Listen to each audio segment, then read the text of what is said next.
चलो ठीक है।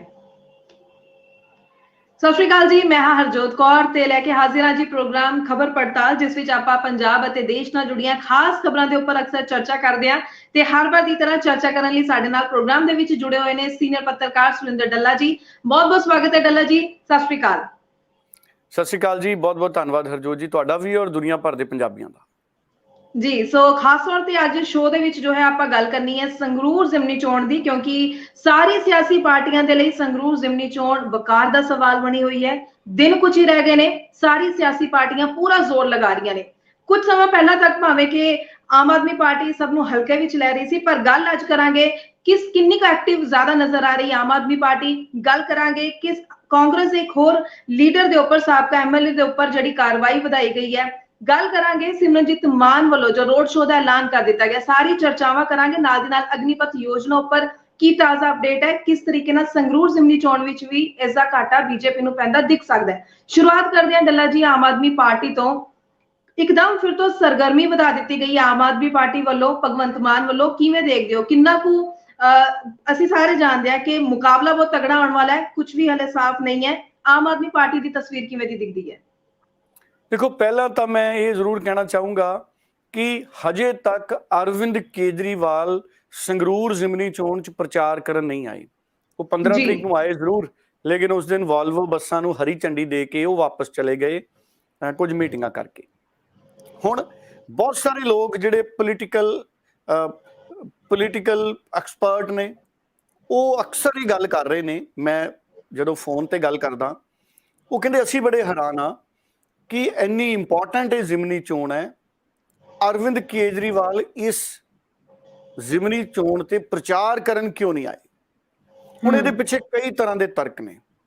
तुसीं देखो 15 तरीक तो पहला भगवंत मान भी बहुत ज्यादा सानूं उत्थे सरगर्म नहीं आए, और हुण भगवंत मान ने डेरा जरूर लाया संगरूर च।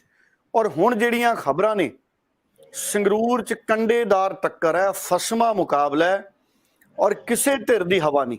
देखो, ये अपने आप दे विच जिहड़ी स्थिति है, जिहड़ी आम आदमी पार्टी जिहड़ी 92 सीटां लै गई सी 3 महीने पहला, जिहदे बारे शुरुआत च लोग कहंदे सी भी संगरूर जिमनी चोण तां जिहड़ी सत्ता धिर हुंदी है वो जित जांदी हुंदी है।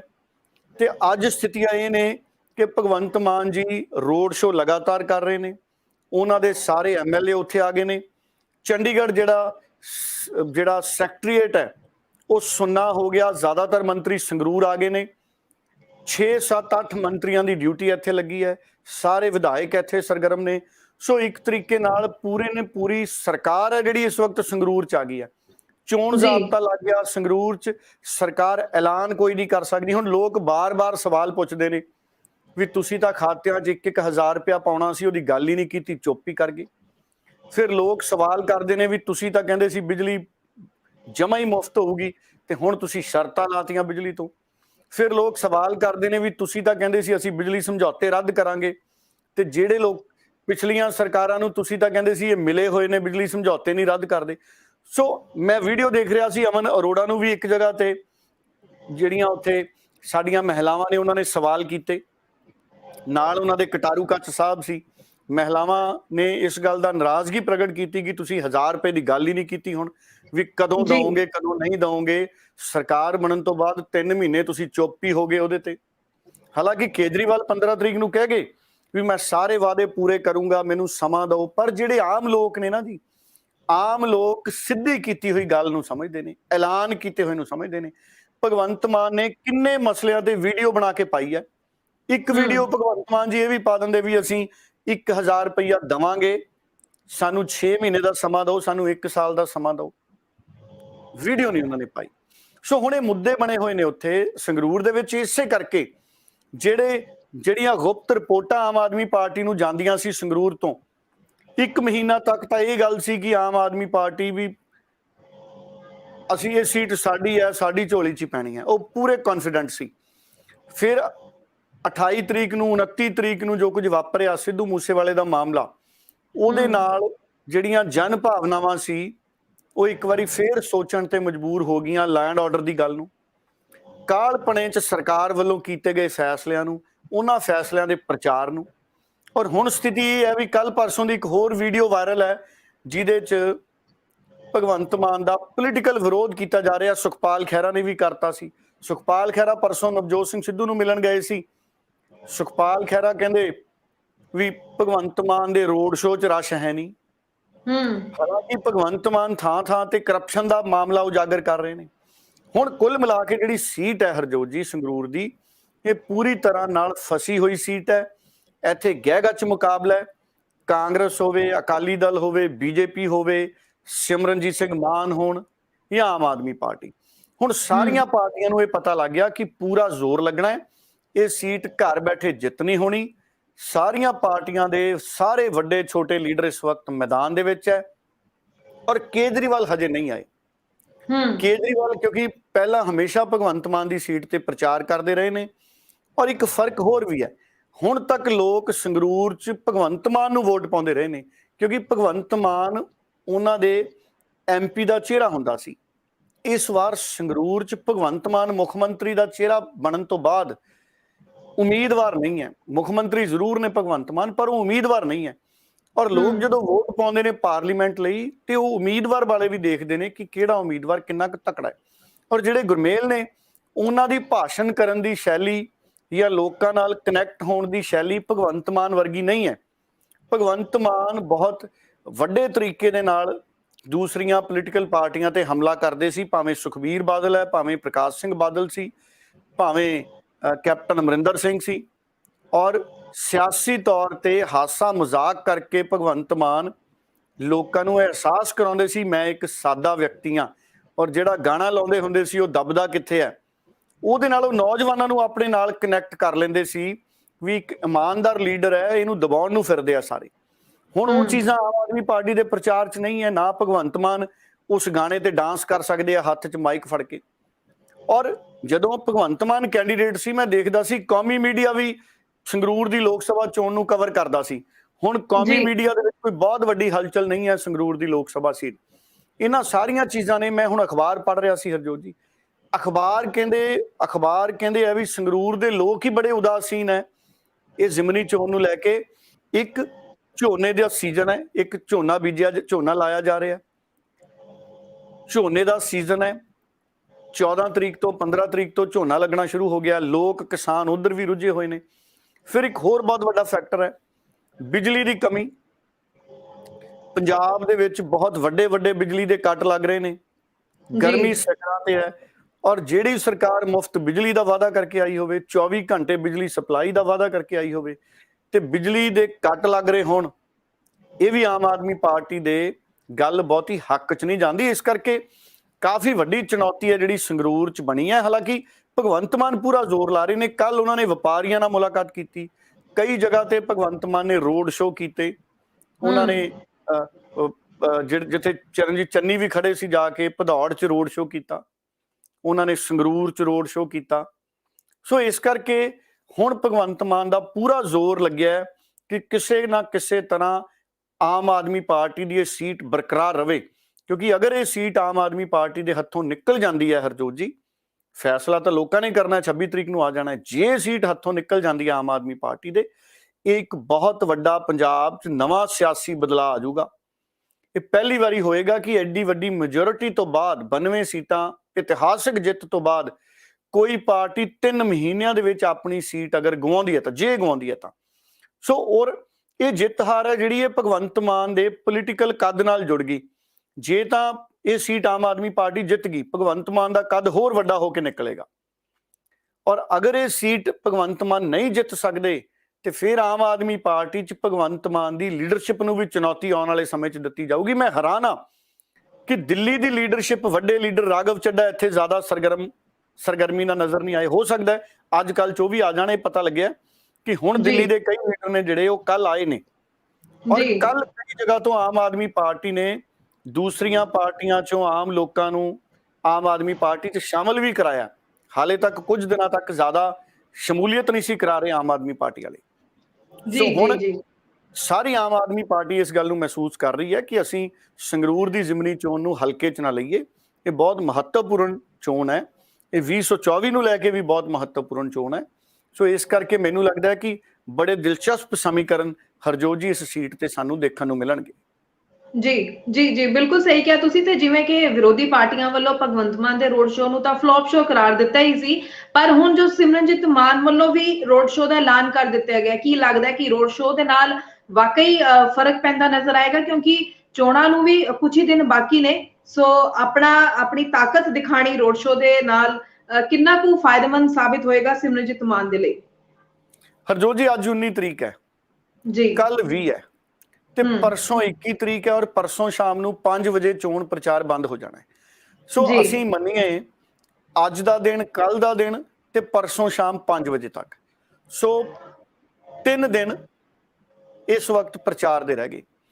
ਔਰ ਹੁਣ ਸਾਰੀਆਂ ਪਾਰਟੀਆਂ ਲਗਭਗ ਰੋਡ ਸ਼ੋਅ ਕਰਨਗੀਆਂ, ਕਾਂਗਰਸ ਵਾਲੇ ਵੀ ਕਰਨਗੇ, ਅਕਾਲੀ ਦਲ ਵਾਲੇ ਵੀ ਕਰਨਗੇ, ਇਹ ਕਰਨਾ ਹੀ ਪੈਣਾ, ਨਹੀਂ ਤਾਂ ਘਰ ਘਰ ਜਾ ਕੇ ਪ੍ਰਚਾਰ ਕਰਨਗੇ। ਉਂਝ ਵੀ ਕਿਉਂਕਿ ਸਮਾਂ ਘੱਟ ਮਿਲਿਆ ਇਸ ਵਾਰ ਪ੍ਰਚਾਰ ਨੂੰ, ਕੋਈ ਬਹੁਤ ਵੱਡੀਆਂ ਰੈਲੀਆਂ ਸਾਨੂੰ ਵੇਖਣ ਨੂੰ ਨਹੀਂ ਮਿਲੀਆਂ।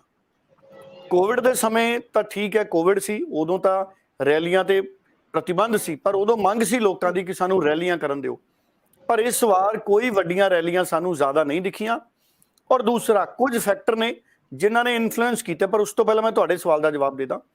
ਜੀ ਸਿਮਰਨਜੀਤ ਸਿੰਘ ਮਾਨ ਵੀ ਰੋਡ ਸ਼ੋਅ ਕਰ ਰਹੇ ਨੇ। ਪਤਾ ਇਹ ਲੱਗਿਆ ਕਿ ਅੱਜ ਉਹਨਾਂ ਦਾ ਰੋਡ ਸ਼ੋਅ ਹੈ ਜਿਹੜਾ ਉਹ ਭਦੌੜ, ਬਰਨਾਲਾ ਤੇ ਮਹਿਲ ਕਲਾਂ ਦੇ ਵਿੱਚ ਹੈ ਅੱਜ। ਸੋ ਔਰ ਕੱਲ, ਅੱਜ 19 ਤਰੀਕ ਹੈ, 20 ਤਰੀਕ ਨੂੰ ਉਹ ਕਰਨਗੇ ਸੰਗਰੂਰ, ਧੂਰੀ ਤੇ ਮਲੇਰਕੋਟਲਾ, ਤੇ 21 ਤਰੀਕ ਨੂੰ ਵੀ ਕਈ ਥਾਵਾਂ ਤੇ ਉਹ ਰੋਡ ਸ਼ੋਅ ਕਰਨਗੇ। ਸੋ ਹੁਣ ਸਿਮਰਨਜੀਤ ਸਿੰਘ ਮਾਨ ਵੀ ਰੋਡ ਸ਼ੋਅ ਕਰਨਗੇ। ਦੇਖੋ, ਜਿਸ ਦਿਨ ਪਹਿਲੇ ਦਿਨ ਰੋਡ ਸ਼ੋਅ ਕੀਤਾ ਭਗਵੰਤ ਮਾਨ ਉਹਨਾਂ ਨੇ ਤਲਵਾਰ ਦੇ ਉੱਪਰ ਬਿਆਨ ਦਿੱਤਾ ਸੀ ਸਿਮਰਨਜੀਤ ਸਿੰਘ ਮਾਨ ਦੇ। ਉਸ ਤੋਂ ਬਾਅਦ ਸਿਮਰਨਜੀਤ ਸਿੰਘ ਮਾਨ ਉਹਨਾਂ ਨੇ ਤਲਵਾਰ ਦੀ ਮਹੱਤਤਾ ਨੂੰ, ਸਿੱਖ ਕੌਮ 'ਚ ਤਲਵਾਰ ਦੀ ਅਹਿਮੀਅਤ ਨੂੰ ਲੈ ਕੇ ਉਹਨਾਂ ਨੇ ਇੱਕ ਵੀਡੀਓ ਬਣਾ ਕੇ ਵੀ ਜਾਰੀ ਕੀਤੀ ਹੈ, ਜਿਹਦੇ ਬਹੁਤ ਚਰਚੇ ਆ ਔਰ ਵੀਡੀਓ ਬਹੁਤ ਵਾਇਰਲ ਹੈ, ਜਿਹਦੇ ਵਿੱਚ ਜਿਹੜੇ ਸਿਮਰਨਜੀਤ ਸਿੰਘ ਮਾਨ ਨੇ ਉਹ ਤਲਵਾਰ ਦੀ ਅਹਿਮੀਅਤ ਸਮਝਾਉਂਦੇ ਨਜ਼ਰ ਆ ਰਹੇ ਨੇ ਭਗਵੰਤ ਮਾਨ ਜੀ ਨੂੰ। ਔਰ ਸਿਮਰਨਜੀਤ ਸਿੰਘ ਮਾਨ ਉਹਨਾਂ ਨੇ ਬੜੀ ਸ਼ਾਲੀਨਤਾ ਦੇ ਨਾਲ ਜੀ ਕਹਿ ਕੇ ਭਗਵੰਤ ਮਾਨ ਉਹਨਾਂ ਨੂੰ ਸੰਬੋਧਨ ਕੀਤਾ ਉਸ ਵੀਡੀਓ ਦੇ ਵਿੱਚ। ਹੁਣ ਸਿਮਰਨਜੀਤ ਸਿੰਘ ਮਾਨ ਅੱਜ ਵੀ ਰੋਡ ਸ਼ੋਅ ਕਰਨਗੇ, ਕੱਲ ਵੀ ਰੋਡ ਸ਼ੋਅ ਕਰਨਗੇ। ਜਿੱਤ ਕਿਸ ਦੀ ਹੁੰਦੀ ਹੈ 23 ਤਰੀਕ ਤੋਂ ਬਾਅਦ ਪਤਾ ਲੱਗਣਾ ਹੈ। ਪਰ ਸਿਮਰਨਜੀਤ ਸਿੰਘ ਮਾਨ ਨੂੰ ਵੀ ਅੱਜ ਦੀ ਸਥਿਤੀ 'ਚ ਅਸੀਂ ਇਸ ਹਲਕੇ 'ਚ, ਸੰਗਰੂਰ ਲੋਕ ਸਭਾ 'ਚ ਹਲਕੇ 'ਚ ਨਹੀਂ ਲੈ ਸਕਦੇ। ਭਾਵੇਂ ਉਹ 7ਵੀਂ ਵਾਰ ਚੋਣ ਲੜ ਰਹੇ ਨੇ, ਇੱਕ ਵਾਰ ਉਹ MP ਵੀ ਰਹੇ 1999 ਦੇ ਵਿੱਚ, ਜਿੱਥੋਂ ਤੱਕ ਮੇਰੀ ਜਾਣਕਾਰੀ ਹੈ। ਉਮੀਦ ਰਹੇ, ਮੈਂ ਮਾਫੀ ਚਾਹੂੰਗਾ ਜੀ। ਹੁਣ ਸਵਾਲ ਇੱਥੇ ਇਹ ਹੈ ਕਿ ਸਿਮਰਨਜੀਤ ਸਿੰਘ ਮਾਨ ਕਿਉਂਕਿ 7ਵੀਂ ਵਾਰ ਚੋਣ ਲੜ ਰਹੇ ਨੇ, ਉਹਨਾਂ ਨੂੰ ਹਲਕੇ 'ਚ ਨਹੀਂ ਲੈਣਾ ਚਾਹੀਦਾ। ਅਮਰਗੜ੍ਹ ਤੋਂ ਉਹਨਾਂ ਨੇ ਵਿਧਾਨ ਸਭਾ ਦੀ ਚੋਣ ਲੜੀ ਸੀ, ਜਿੱਥੇ ਉਹ ਦੂਜੇ ਨੰਬਰ ਤੇ ਰਹੇ। ਉਦੋਂ ਦੀਪ ਸਿੱਧੂ ਦੇ ਸਮਰਥਕਾਂ ਨੇ ਖੁੱਲ੍ਹ ਕੇ ਸਮਰਥਨ ਕੀਤਾ ਸੀ ਸਿਮਰਨਜੀਤ ਸਿੰਘ ਮਾਨ ਦਾ। ਔਰ ਇਸ ਵਾਰ ਸਿੱਧੂ ਮੂਸੇਵਾਲਾ ਔਰ ਦੀਪ ਸਿੱਧੂ ਨੂੰ ਚਾਹਣ ਵਾਲੇ ਜਿਹੜੇ ਨੌਜਵਾਨ ਨੇ, ਉਹ ਵੀ ਵੱਡੀ ਗਿਣਤੀ ਦੇ ਵਿੱਚ ਸਿਮਰਨਜੀਤ ਸਿੰਘ ਮਾਨ ਦਾ ਸਮਰਥਨ ਕਰ ਰਹੇ ਨੇ। ਲੱਖਾ ਸਿਧਾਣਾ ਵੀ ਸਿਮਰਨਜੀਤ ਸਿੰਘ ਮਾਨ ਦਾ ਪ੍ਰਚਾਰ ਕਰ ਰਹੇ ਨੇ। ਔਰ ਸਿਮਰਨਜੀਤ ਸਿੰਘ ਮਾਨ ਵੀ ਕਾਫੀ ਸਰਗਰਮੀ ਦੇ ਨਾਲ ਹਲਕੇ 'ਚ ਵਿਚਰ ਰਹੇ ਨੇ। ਔਰ ਇਹਦੇ ਨਾਲ ਮੈਂ ਤੁਹਾਨੂੰ ਦੱਸਾਂ ਜੀ, ਜਿਵੇਂ ਸਿੱਧੂ ਮੂਸੇਵਾਲੇ ਦੇ ਮਾਮਲੇ ਨੇ ਕਿਤੇ ਨਾ ਕਿਤੇ ਆਮ ਆਦਮੀ ਪਾਰਟੀ ਲਈ ਚੁਣੌਤੀ ਪੇਸ਼ ਕੀਤੀ ਹੈ, ਇਸੇ ਤਰ੍ਹਾਂ ਜਿਹੜਾ ਮਾਮਲਾ ਆ ਗਿਆ, ਜਿਹੜਾ ਅਗਨੀਪਥ ਸਕੀਮ ਹੈ, ਅਗਨੀਵੀਰਾਂ ਦੀ ਫੌਜ ਦੇ ਸੈਨਿਕਾਂ ਦੀ ਨਿਯੁਕਤੀ, ਇਸ ਮਾਮਲੇ ਦਾ ਨਿਰੰਤਰ ਵਿਰੋਧ ਕਰ ਰਹੀਆਂ ਨੇ ਵਿਰੋਧੀ ਪਾਰਟੀਆਂ ਜੀ। ਹਾਲਾਂਕਿ ਦੇਖੋ, ਮੈਂ ਨਿੱਜੀ ਤੌਰ ਤੇ ਅਗਨੀਪਥ ਸਕੀਮ ਦਾ ਸਮਰਥਨ ਕਰ ਰਿਹਾ। ਮੈਨੂੰ ਉਹ ਸਕੀਮ ਕਾਫੀ ਹੱਦ ਤੱਕ, ਬਹੁਤ ਵੱਡੇ ਹੱਦ ਤੱਕ ਫਾਇਦੇਮੰਦ ਲੱਗ ਰਹੀ ਹੈ, ਨਹੀਂ ਹੈ ਕਿਸੇ ਦੀ। ਔਰ ਉਹ ਸਕੀਮ ਅਜਿਹੀ ਨਹੀਂ ਹੈ ਕਿ ਜੇ ਕੋਈ 4 ਸਾਲ ਵਿਦਿਆਰਥੀ ਅਗਨੀਪਥ ਦਾ ਕੋਰਸ ਕਰ ਲੇਗਾ, ਟ੍ਰੇਨਿੰਗ ਕਰ ਲੇਗਾ, ਉਹਨੂੰ 11.71 ਲੱਖ ਰੁਪਈਆ ਵੀ ਮਿਲਣਾ, ਪੌਣੇ 12 ਲੱਖ ਰੁਪਈਆ ਮਿਲਣਾ। ਉਹ ਇੱਕ ਤਰੀਕੇ ਨਾਲ 4 ਸਾਲਾਂ ਦੇ ਵਿੱਚ ਉਹਨੂੰ ਮਿਲ ਜਾਣੀ ਹੈ ਟੈਕਸ ਫ੍ਰੀ ਇਨਕਮ। ਉਹ ਛੋਟੀ ਰਕਮ ਨਹੀਂ ਹੈ, ਪਰ ਫਿਰ ਵੀ ਬਹੁਤ ਸਾਰੇ ਲੋਕ ਵਿਰੋਧ ਕਰ ਰਹੇ ਨੇ। ਹਰੇਕ ਦਾ ਆਪਣਾ ਆਪਣਾ ਨਜ਼ਰੀਆ। ਕੱਲ ਭਗਵੰਤ ਮਾਨ ਨੇ ਵੀ ਵਿਰੋਧ ਕੀਤਾ, ਉਹਨਾਂ ਦੀ ਇੱਕ ਵੀਡੀਓ ਵੀ ਇਹਦੇ ਤੇ ਆਈ ਹੈ, ਜਿਹਦੇ 'ਚ ਹਰਜੋਤ ਜੀ ਭਗਵੰਤ ਮਾਨ ਅਗਨੀਪਥ ਸਕੀਮ ਦਾ ਕਾਲੇ ਕਾਨੂੰਨਾਂ ਦੇ ਨਾਲ ਮੁਕਾਬਲਾ ਕਰ ਰਹੇ ਨੇ। ਉਹ ਕਹਿ ਰਹੇ ਨੇ ਕਿ ਮੋਦੀ ਸਾਹਿਬ ਨੂੰ ਇਹ ਕਾਲੇ ਕਾਨੂੰਨਾਂ ਦੀ ਤਰ੍ਹਾਂ ਇਹ ਸਕੀਮ ਵਾਪਸ ਲੈਣੀ ਚਾਹੀਦੀ ਹੈ। ਪਰ ਰਾਜਾ ਵੜਿੰਗ ਵੀ ਇਹਦਾ ਵਿਰੋਧ ਕਰ ਰਹੇ ਨੇ। ਔਰ ਕਾਂਗਰਸ, ਅਕਾਲੀ ਦਲ, ਜਿਹੜੇ ਆਮ ਆਦਮੀ ਪਾਰਟੀ, ਔਰ ਇਹ ਸਾਰੀਆਂ ਧਿਰਾਂ ਹਰ ਜਗ੍ਹਾ ਪਿੰਡ ਜਾ ਕੇ ਅਗਨੀਪਥ ਸਕੀਮ ਦਾ ਵਿਰੋਧ ਕਰ ਰਹੀਆਂ ਨੇ। ਸੋ ਜੇ ਸਿੱਧੂ ਮੂਸੇਵਾਲਾ ਦਾ ਮਾਮਲਾ ਆਮ ਆਦਮੀ ਪਾਰਟੀ ਨੂੰ ਸਵਾਲਾਂ 'ਚ ਪਾ ਗਿਆ ਸੀ ਤੇ ਅਗਨੀਪਥ ਦੀ ਯੋਜਨਾ ਬੀਜੇਪੀ ਨੂੰ ਸਵਾਲਾਂ 'ਚ ਪਾ ਗਈ। ਹੁਣ ਅਜਿਹੀ ਸਥਿਤੀ ਦੇ ਵਿੱਚ ਬੀਜੇਪੀ ਦੇ ਲਈ ਵੀ ਇੱਕ ਨਵੀਂ ਚੁਣੌਤੀ ਬਣ ਗਈ ਕਿ ਅਸੀਂ ਹਲਕੇ ਦੇ ਵੋਟਰਾਂ ਦੇ ਵਿੱਚ ਇਸ ਸਕੀਮ ਬਾਰੇ ਕੀ ਪ੍ਰਚਾਰ ਕਰੀਏ। ਹਾਲਾਂਕਿ ਬੀਜੇਪੀ ਦੇ ਲੋਕ ਇਹਨੂੰ ਫਾਇਦੇਮੰਦ ਕਹਿ ਰਹੇ ਨੇ, ਪਰ ਵਿਰੋਧੀ ਕਹਿ ਰਹੇ ਨੇ ਨੁਕਸਾਨਦਾਇਕ ਹੈ। ਇਸ ਕਰਕੇ ਇਹ ਵੀ ਇੱਕ ਕਨਫਿਊਜ਼ਨ ਵਾਲੀ ਸਥਿਤੀ ਬਣ ਗਈ। ਅਗਨੀਪਥ ਸਕੀਮ ਦਾ ਵੀ ਕਿਤੇ ਨਾ ਕਿਤੇ ਅਸਰ ਇਸ ਚੋਣ ਤੇ ਪਏਗਾ। ਸੋ ਬੜੇ ਦਿਲਚਸਪ ਜਿਹੜੇ ਨੇ ਜਾਂ ਹੈਰਾਨੀਜਨਕ ਜਿਹੜੇ ਫੈਕਟਰ ਨੇ ਉਹ ਚੋਣਾਂ ਤੋਂ ਪਹਿਲਾਂ ਆਏ ਨੇ। ਦੇਖੋ ਹਜੇ ਹੈਗੀ ਅੱਜ 19 ਤਰੀਕ, ਅਗਲੇ 2 ਦਿਨਾਂ ਦੇ ਵਿੱਚ ਅਗਰ ਕੋਈ ਹੋਰ ਨਵਾਂ ਕੋਈ ਅਜਿਹਾ ਕੋਈ ਪੋਲੀਟੀਕਲ ਮਾਹੌਲ ਬਣ ਜਾਂਦਾ ਹੈ, ਕੋਈ ਨਵਾਂ ਵੱਡਾ ਐਲਾਨ ਹੋ ਜਾਂਦਾ ਹੈ, ਇਹਨਾਂ ਸਾਰੀਆਂ ਚੀਜ਼ਾਂ ਦਾ ਫਾਇਦਾ ਜਿਹੜਾ ਅਸਰ ਹੈ ਉਹ ਇਹਨਾਂ ਜ਼ਿਮਨੀ ਚੋਣਾਂ ਦੇ ਉੱਤੇ ਪਏਗਾ, ਇਸ ਚੋਣ ਦੇ ਉੱਤੇ ਪਏਗਾ। ਜੀ ਬਿਲकुल ਤੁਸੀਂ ਸਹੀ ਕਿਹਾ, ਕਿਉਂਕਿ ਕਈ ਸਾਰੀ ਸਿਆਸੀ ਪਾਰਟੀਆਂ ਆਪਣਾ ਪੂਰਾ ਜ਼ੋਰ ਲਗਾ ਰਹੀਆਂ ਤੇ ਪੰਜਾਬ ਸਰਕਾਰ ਦੇ ਨੈਗੇਟਿਵ ਪੁਆਇੰਟ ਜ਼ਰੂਰ ਕੱਢੇ ਜਾ ਰਹੇ ਨੇ। ਜਿਵੇਂ ਕਿ ਸੁਖਬੀਰ ਬਾਦਲ ਵੀ ਬਾਰ-ਬਾਰ ਕਹਿੰਦੇ ਨਜ਼ਰ ਆਉਂਦੇ ਨੇ ਕਿ ਔਰਤਾਂ ਨੂੰ ਨਾ 1000 ਰੁਪਏ ਮਿਲੇਗਾ ਤੇ ਨਾ ਹੀ 300 ਯੂਨਿਟ ਮਾਫ ਹੋਏਗਾ। ਸੋ ਪੰਜਾਬ ਸਰਕਾਰ ਨੂੰ ਹਰ ਐਂਗਲ ਤੋਂ ਜ਼ਰੂਰ ਸਵਾਲਾਂ ਵਿੱਚ ਲਿਆ ਜਾ ਰਿਹਾ ਤੇ ਆਮ ਆਦਮੀ ਪਾਰਟੀ ਪੰਜਾਬ ਸਰਕਾਰ ਜੋ ਹੈ ਵੀ ਪੂਰਾ ਜ਼ੋਰ ਲਗਾ ਰਹੀ ਹੈ। ਪਰ ਨਾਲ ਦੀ ਨਾਲ ਜੇਕਰ ਗੱਲ ਕਰੀਏ ਤਾਂ ਕਾਂਗਰਸ ਦਾ ਇੱਕ ਹੋਰ ਸਾਬਕਾ ਐਮਐਲਏ ਗ੍ਰਿਫਤਾਰ ਕੀਤਾ ਗਿਆ। ਤੁਹਾਨੂੰ ਦੱਸ ਦਈਏ ਕਿ ਨਾਲ ਦੀ ਨਾਲ ਜੋ ਫੂਡ ਐਂਡ ਸਿਵਲ ਸਪਲਾਈ ਮਾਮਲੇ ਵਿੱਚ ਕਈ ਘੰਟੇ ਵਿਜੀਲੈਂਸ ਦੀ ਜਾਂਚ ਵੀ ਚੱਲਦੀ ਰਹੀ, ਉਸ ਮਾਮਲੇ ਦੇ ਉੱਪਰ ਵੀ ਪੂਰੀ ਜਾਣਕਾਰੀ ਤੁਹਾਡੇ ਤੋਂ ਚਾਹਾਂਗੇ, ਕਿਉਂਕਿ ਕਿਤੇ ਨਾ ਕਿਤੇ ਅਜਿਹੀਆਂ ਕਾਰਵਾਈਆਂ ਸਾਬਕਾ ਕਾਂਗਰਸ ਐਮਐਲਏ ਦੇ ਉੱਪਰ ਹੋਣੀਆਂ ਉਹ ਵੀ ਕਿਤੇ ਨਾ ਕਿਤੇ ਨੈਗੇਟਿਵ ਫੈਕਟਰ ਕਾਂਗਰਸ ਪਾਰਟੀ ਦਾ ਜ਼ਰੂਰ ਦਿਖਾਉਂਦੀਆਂ ਤੇ ਉਹਦਾ ਵੀ ਅਸਰ ਜੋ ਹੈ ਸੰਗਰੂਰ ਜ਼ਿਮਨੀ ਚੋਣਾਂ ਤੇ ਜ਼ਰੂਰ ਪੈਂਦਾ ਦਿਖ ਰਿਹਾ। ਬਿਲਕੁਲ, ਦੇਖੋ ਭਗਵੰਤ ਮਾਨ ਤਾਂ ਕਾਂਗਰਸ ਦੇ ਕੁਝ ਲੀਡਰਾਂ ਦੀ ਕਰਪਸ਼ਨ ਨੂੰ ਮੁੱਦਾ ਬਣਾ ਰਹੇ ਨੇ। ਉਹ ਕਹਿ ਰਹੇ ਨੇ ਕਾਂਗਰਸੀਆਂ ਦੀ, ਕਰਪਟ ਕਾਂਗਰਸੀਆਂ ਦੀ ਮੇਰੇ ਕੋਲੇ ਲਿਸਟ ਹੈ, ਹਜੇ ਤਾਂ ਸ਼ੁਰੂ ਹੋਇਆ ਕੰਮ, ਹਜੇ ਤਾਂ ਕਈ ਹੋਰ ਅੰਦਰ ਜਾਣਗੇ। ਔਰ ਇਹਦੇ ਦਰਮਿਆਨ ਸਾਨੂੰ ਪਤਾ ਹੈ ਕਿ ਜਿਹੜੇ ਕਾਂਗਰਸ ਦੇ ਸਾਬਕਾ ਵਿਧਾਇਕ ਨੇ ਜੋਗਿੰਦਰਪਾਲ ਭੋਆ, ਉਹ ਭੋਆ ਤੋਂ ਐਮਐਲਏ ਨੇ, ਜਿਹੜੇ ਕਟਾਰੂ ਕੱਚ ਹੋਣੀ ਨੇ ਜਿਹੜੇ ਮੰਤਰੀ ਨੇ ਕੈਬਨਿਟ, ਉਹਨਾਂ ਨੇ ਜੋਗਿੰਦਰਪਾਲ ਉਹਨਾਂ ਨੂੰ ਹਰਾਇਆ। ਹਾਲਾਂਕਿ ਫਰਕ ਉਹਨਾਂ ਦੀ ਜਿਹੜੀ ਜਿੱਤ ਹਾਰ ਦਾ ਸੀ ਉਹ 2000 ਤੋਂ ਵੀ ਘੱਟ ਸੀ, 1500 ਤੋਂ ਵੀ ਘੱਟ ਸੀ। ਹੁਣ ਜੋਗਿੰਦਰਪਾਲ ਉਹਨਾਂ ਨੂੰ ਕੱਲ ਕੋਰਟ 'ਚ ਪੇਸ਼ ਕੀਤਾ ਗਿਆ ਸੀ, ਜਿੱਥੇ ਉਹਨਾਂ ਨੂੰ 2 ਦਿਨ ਦੇ ਪੁਲਿਸ ਰਿਮਾਂਡ ਤੇ ਭੇਜ ਦਿੱਤਾ ਗਿਆ। ਔਰ ਜੋਗਿੰਦਰਪਾਲ ਭੋਆ ਪਹਿਲੀ ਵਾਰੀ 2017 ਦੇ ਵਿੱਚ ਵਿਧਾਇਕ ਬਣੇ ਸੀ। ਇਸ ਵਾਰ 2022 'ਚ ਉਹਨਾਂ ਨੂੰ ਟਿਕਟ ਮਿਲੀ ਸੀ। ਭਾਰੀ ਵਿਰੋਧ ਤੋਂ ਬਾਅਦ ਉਹਨਾਂ ਨੂੰ ਟਿਕਟ ਮਿਲੀ। ਚਰਨਜੀਤ ਚੰਨੀ ਉਹਨਾਂ ਦੀ ਬਹੁਤ ਸਮਰਥਨ ਕਰਦੇ ਸੀ, ਪਰ ਜੋਗਿੰਦਰਪਾਲ ਭੋਆ ਹਾਰ ਗਏ। ਹੁਣ ਇਹ ਚਰਚਾ 'ਚ ਕਦੋਂ ਆਏ ਜੋਗਿੰਦਰਪਾਲ ਭੋਆ? ਮੀਡੀਆ ਦੇ ਵਿੱਚ ਸੁਰਖੀਆਂ 'ਚ ਬਣ ਗਏ। ਇੱਕ ਪ੍ਰੋਗਰਾਮ ਸੀ, ਜਨਤਕ ਪ੍ਰੋਗਰਾਮ ਸੀ, ਉਹਦੇ ਵਿੱਚ ਇੱਕ ਵੀਡੀਓ ਸਾਹਮਣੇ ਆਈ ਕਿ ਇਹਨਾਂ ਨੇ ਇੱਕ ਨੌਜਵਾਨ ਦੇ ਥੱਪੜ ਮਾਰਿਆ ਸੀ। ਸੋ ਇਹ ਪਤਾ ਲੱਗਿਆ ਪ੍ਰਤਾਪ ਬਾਜਵਾ ਦੇ ਕਰੀਬੀ। ਹਾਲਾਂਕਿ ਉਹ ਬਾਅਦ ਦੇ ਵਿੱਚ ਉਸ ਵੀਡੀਓ ਦੇ ਵਿੱਚ ਉਹਨਾਂ ਨੇ ਆਪਣੀ ਸਫਾਈ ਵੀ ਦਿੱਤੀ ਸੀ ਔਰ ਉਹਨਾਂ ਨੇ ਜਿਹੜੀ ਉਹ ਜਨਤਕ ਹੋਈ ਸੀ ਵੀਡੀਓ, ਉਹਦੇ ਵਿੱਚ ਆਪਣਾ ਜਿਹੜਾ ਪੱਖ ਹੈ ਉਹਨਾਂ ਨੇ ਉਹ ਵੀ ਦੱਸਿਆ ਸੀ। ਔਰ ਉਹ ਮਾਮਲਾ ਕਿਤੇ ਨਾ ਕਿਤੇ ਕੁਝ ਦਿਨ ਸੁਰਖੀਆਂ ਬਣਿਆ ਰਿਹਾ ਸੀ। ਹੁਣ ਸਵਾਲ ਇਹ ਹੈ ਕਿ ਕੁਝ ਦਿਨ ਪਹਿਲਾਂ ਇਹਨਾਂ ਦਾ ਇੱਕ ਜਿਹੜਾ ਕਾਰੋਬਾਰ ਹੈ ਇਹਨਾਂ ਦਾ, ਔਰ ਇਹਨਾਂ ਦਾ ਕੁਝ ਜਿਹੜਾ ਸਮਾਨ ਹੈ ਉਹ ਫੜਿਆ ਸੀ। ਮਸ਼ੀਨ ਸੀ, ਟਰੈਕਟਰ ਟਰਾਲੀ ਸੀ, ਕਿਹਾ ਜਾ ਰਿਹਾ ਸੀ ਕਿ ਇਹਨਾਂ ਤੋਂ ਜਿਹੜਾ ਹੈਗਾ ਬਰਾਮਦ ਕੀਤਾ।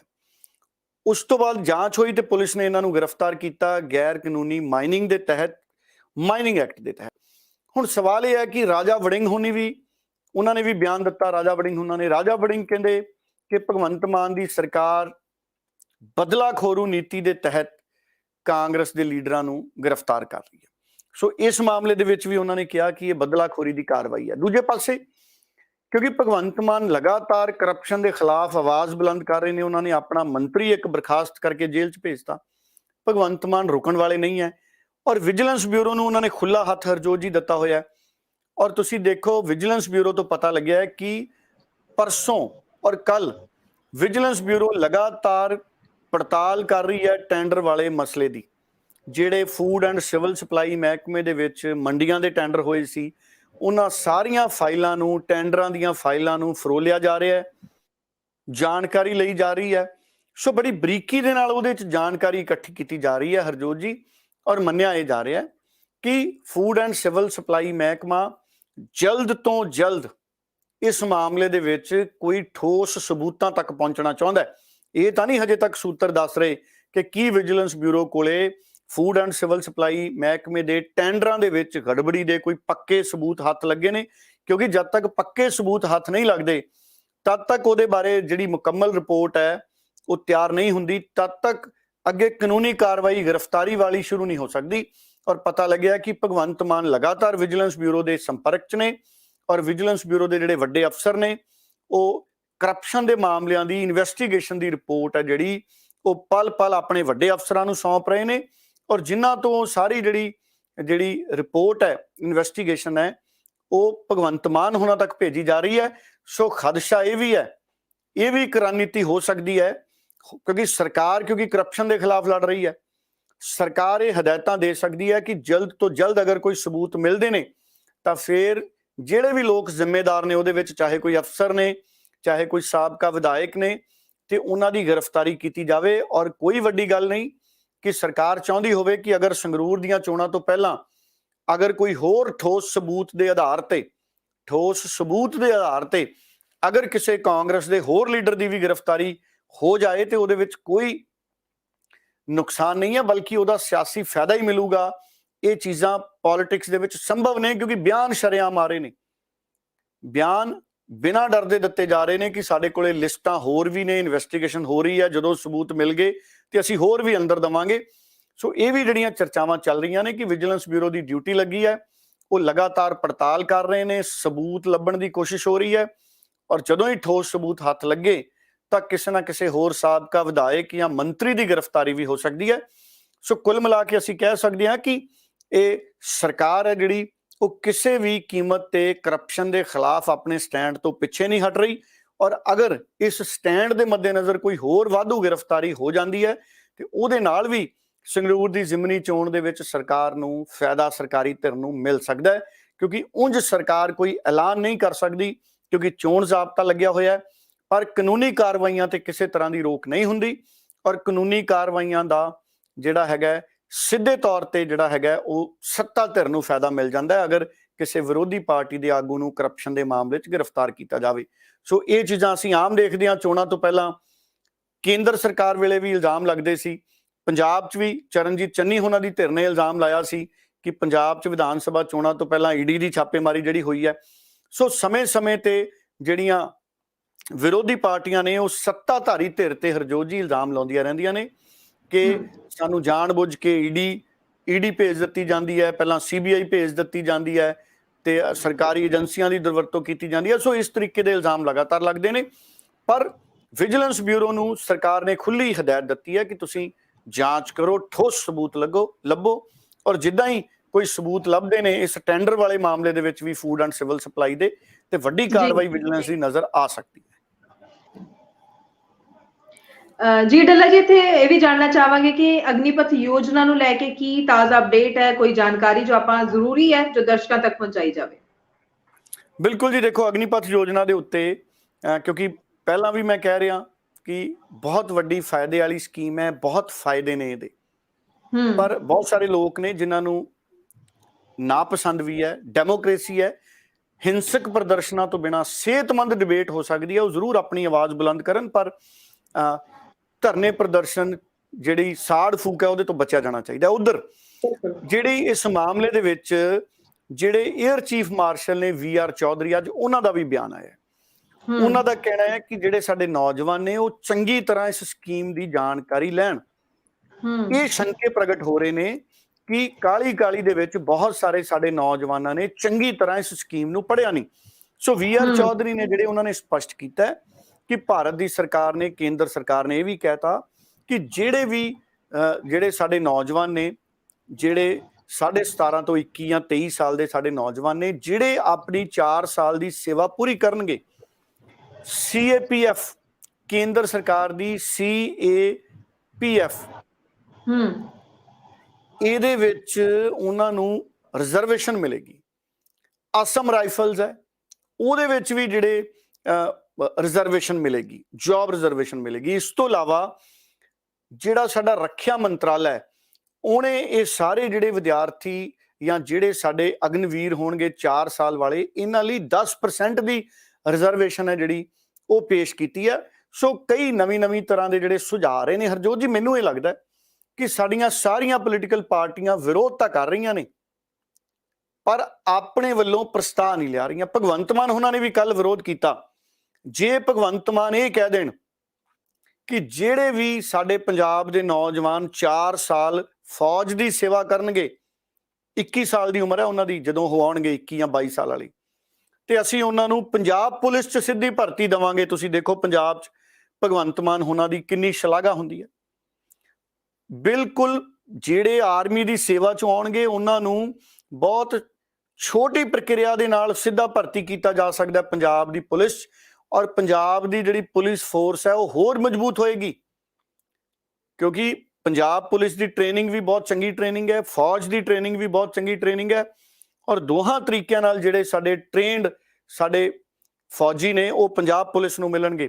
ਔਰ ਜਿਹੜੇ ਫੌਜ ਦੇ ਜ਼ਰੀਏ ਪੰਜਾਬ ਪੁਲਿਸ 'ਚ ਅਸੀਂ ਭਰਤੀ ਕਰਾਂਗੇ, ਅਸੀਂ ਸਿੱਧੇ ਉਹਨਾਂ ਨੂੰ ਆਪਣੀਆਂ ਸਰਹੱਦਾਂ ਤੇ ਵੀ ਤੈਨਾਤ ਕਰ ਸਕਦੇ ਹਾਂ, ਜਿਹੜੇ BSF ਨਾਲ ਮਿਲ ਕੇ ਕੰਮ ਕਰ ਸਕਦੇ ਨੇ। ਸੋ ਗੱਲ ਇਹ ਹੈ ਕਿ ਸੂਬੇ ਦੀਆਂ ਸਰਕਾਰਾਂ ਨੂੰ ਰੈਮੇਡੀ ਲੈ ਕੇ ਆਉਣੀ ਚਾਹੀਦੀ। ਨਾ ਪੱਛਮੀ ਬੰਗਾਲ ਦੀ ਸਰਕਾਰ ਨੇ ਕਿਹਾ, ਪੱਛਮੀ ਬੰਗਾਲ ਨੂੰ ਕਿੰਨੀ ਵੱਡੀ ਚੁਣੌਤੀ ਹੈ ਸਰਹੱਦਾਂ ਤੇ।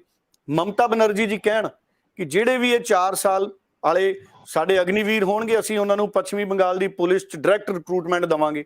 ਸੂਬੇ ਦੀਆਂ ਸਰਕਾਰਾਂ ਕਾਨੂੰਨ ਬਣਾ ਕੇ ਡਾਇਰੈਕਟ ਰਿਕਰੂਟਮੈਂਟ ਵੀ ਦੇ ਸਕਦੀਆਂ ਨੇ।